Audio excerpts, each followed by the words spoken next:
When Barron Trump gave up his first-class seat to an elderly veteran, no one expected the stunning family secret that would unfold mid-flight.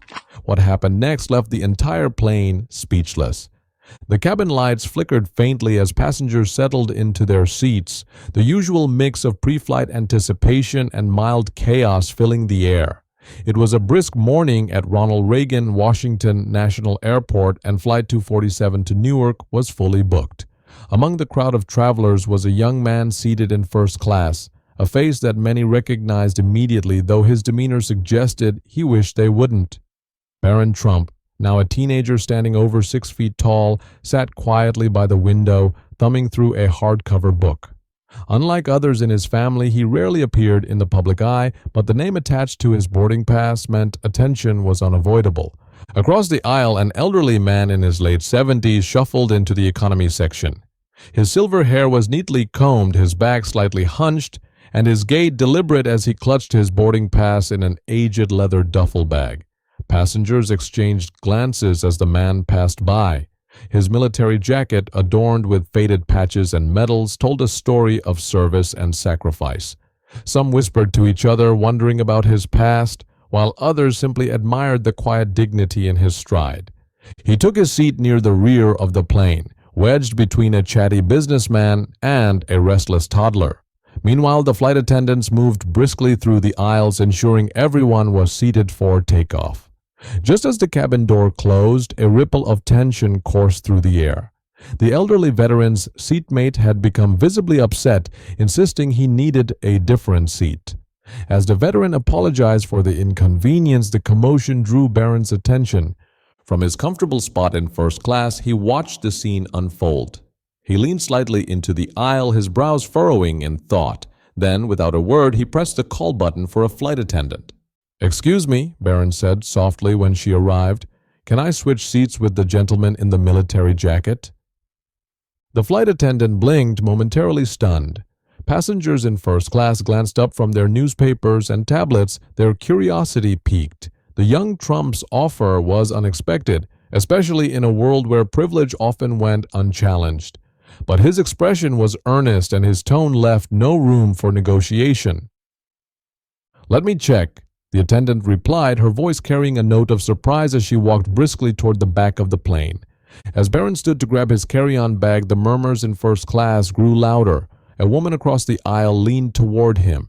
"You don't have to do that, you know. You paid for this seat," she said, her voice tinged with confusion. Barron simply smiled and shrugged. Some people deserve it more. What happened next would change the tone of the entire flight. The flight attendant returned moments later, her expression a mixture of curiosity and admiration. "He said he'd be happy to switch," she informed Barron, her voice carrying a slight tremble.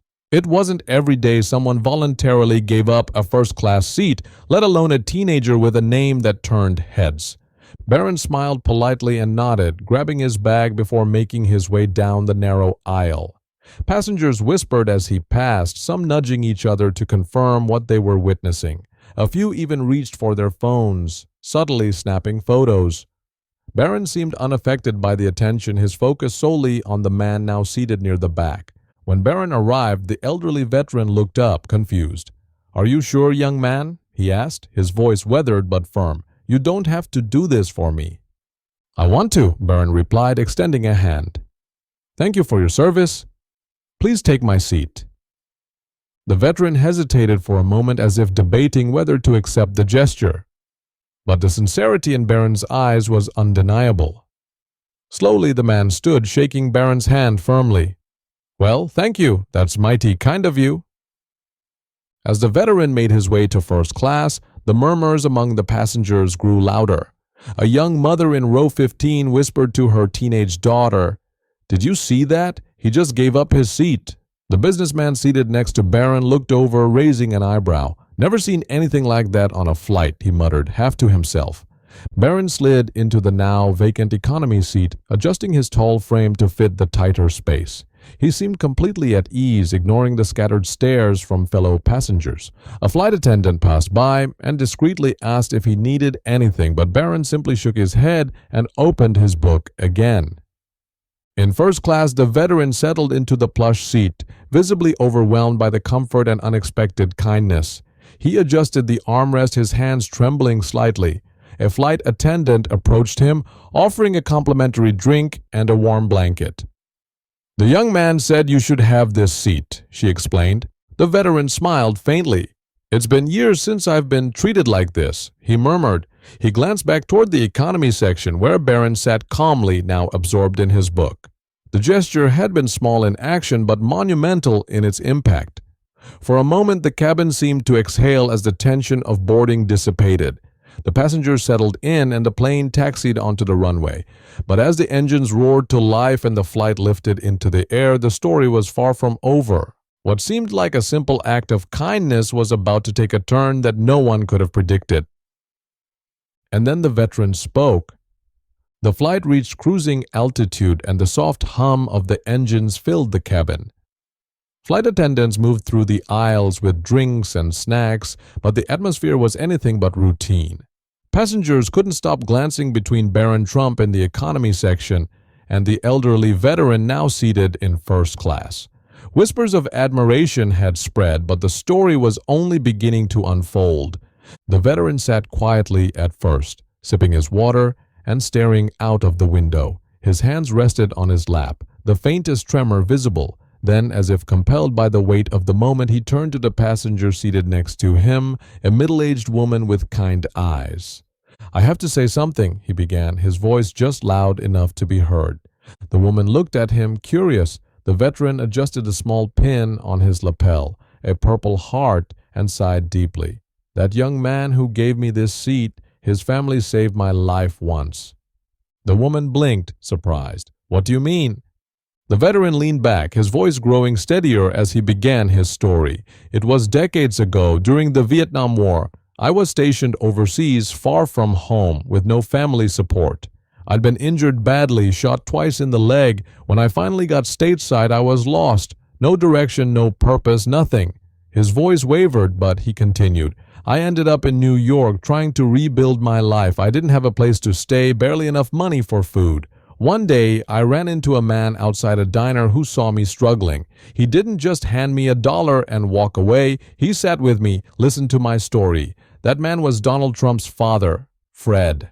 The woman's eyes widened, and a few passengers nearby who had been subtly eavesdropping leaned closer. "Fred Trump?" she asked. The veteran nodded, his expression growing wistful. "Yes, he didn't owe me a thing, but he made sure I had a roof over my head and a job to get back on my feet. He never asked for anything in return, just told me, 'You serve this country, it's the least we can do.'" I'll never forget those words. By now, the conversation had caught the attention of several passengers in first class, and the story began to ripple through the cabin. The veteran's voice grew stronger as he continued, his eyes misting with gratitude. "I always wanted to thank his family, but I never got the chance. Life moved on, and I thought the moment was lost forever. And now, today, that man's grandson, he's given me a gift I'll never forget. What are the odds of something like this happening?" In economy, Barron sat oblivious to the growing buzz around the plane. He was engrossed in his book, his long legs awkwardly tucked into the cramped space. But in first class, the veteran's revelation had sparked something deeper. Passengers began to exchange glances, murmurs of amazement spreading like wildfire. One of the flight attendants leaned toward the veteran. "Would you like me to tell him what you just shared?" she asked softly. The veteran hesitated, then shook his head. "No, not yet. Let the boy have his piece. He doesn't need to know how much this means to me. Not right now." But the passengers couldn't contain their astonishment.